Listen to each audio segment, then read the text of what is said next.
తిరుమల శ్రీవారి ఆలయాన్ని ఆగమ శాస్త్రం అనుసారం ప్రతి కార్యక్రమం నిర్వహించడం ఆనవాయితీగా వస్తుంది. ఆగమంలో పేర్కొనబడిన అంశాలతోనే స్వామివారి కైంకర్యాలు కావచ్చు, ఇతర ఉత్సవాలు కావచ్చు అని కూడా నిర్వహిస్తున్న పరిస్థితి అయితే మనకి కనిపిస్తూ వస్తుంది. ఆగమ సలహా మండలి మేరకే అనేక నిర్ణయాలు టిటిడిలో తీసుకోవడం జరుగుతూ ఉంటుంది.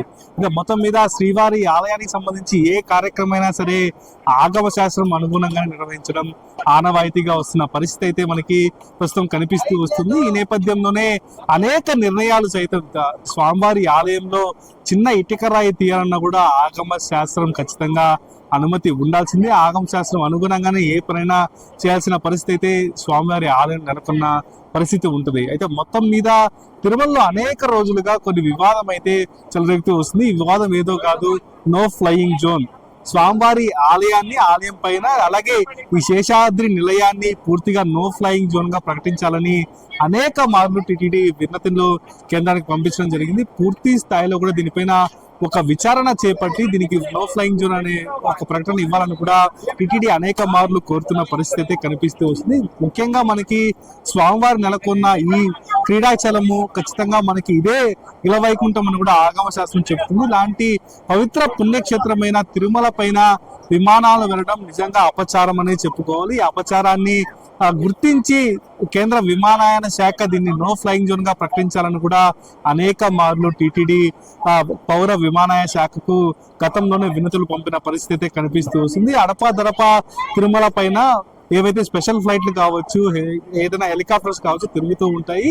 ఇలా తిరిగే హెలికాప్టర్లన్నీ కూడా ఎక్కడ తిరగకుండా ఒక ప్రత్యేక చర్యలు తీసుకోవాలని కూడా ఇప్పటికే టిటిడి కోరుతున్న పరిస్థితి కనిపిస్తూ వస్తుంది. మొత్తం మీద గతంలో చాలా మార్లు అనేక జెట్ విమానాలు కావచ్చు, ప్రత్యేక విమానాలు కావచ్చు, గూడ్స్ విమానాలు కావచ్చు, ఇలా అనేక విమానాలు స్వామివారి ఆలయం పైన వెళ్ళిన పరిస్థితి కనిపిస్తూ వస్తుంది. తాజాగా ఇవాళ ఉదయం కూడా స్వామివారి ఆలయం పైన ఓ విమానం చక్కర్లు కొట్టిన పరిస్థితి. ఎక్కడ కానీ స్వామివారి ఆలయం పైన వెళ్లకుండా విమానాలను నో ఫ్లయింగ్ జోన్ గా శేషాచలం పైన ఉండాలని టిటిడి కోరుతున్న పరిస్థితి కనిపిస్తూ వస్తుంది. అయితే గతంలో దీనిపైన ఒక ఎంక్వైరీ జరిపిన ఆ విమానయాన శాఖ అయితే తిరుమలలో మాత్రం ఖచ్చితంగా నో ఫ్లయింగ్ జోన్ గా ప్రకటించలేమని, ఇక్కడ ఉన్న ఒక కొన్ని సమస్యల కారణంగా ఇవి ప్రకటించే వీలు లేదని కూడా వాళ్ళు తెలియజేయడం జరిగింది. మొత్తం మీద అంటే వాళ్ళు ఒక్కసారి చెప్పినప్పటికీ మరోసారి దీన్ని పునరాలోచించాలని కూడా టిటిడి కోరుతున్న పరిస్థితి. అయితే ఖచ్చితంగా ఆగమ శాస్త్రం అయితే ఇది ఖచ్చితంగా నో ఫ్లయింగ్ జోన్ గానే ప్రకటించాలి.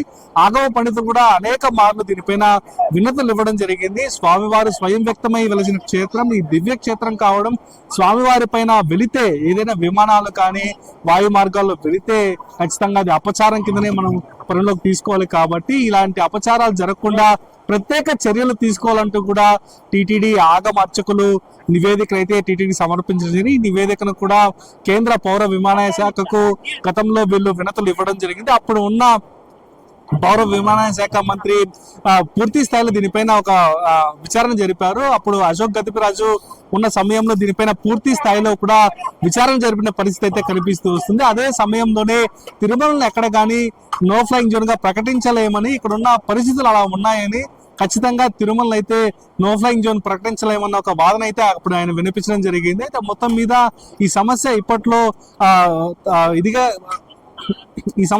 సమస్య పోయేలా లేదని మనం చెప్పుకోవచ్చు. ఎందుకంటే నిరంతరాయంగా ఇక్కడ విమానాలు తిరుగుతూ వస్తున్నాయి. అడపదడపగా తిరుగుతున్న నేపథ్యంలో మరోమారు నో ఫ్లయింగ్ జోన్ గా ప్రకటించాలనే వాదన అయితే తెరపైకి వస్తున్న పరిస్థితి. ఇది భక్తుల మనోభావాలు దృష్టిలో ఉంచుకొని తిరుమలను ఖచ్చితంగా నో ఫ్లయింగ్ జోన్ గా ప్రకటించాలని కూడా భక్తులు కోరుతున్న పరిస్థితి.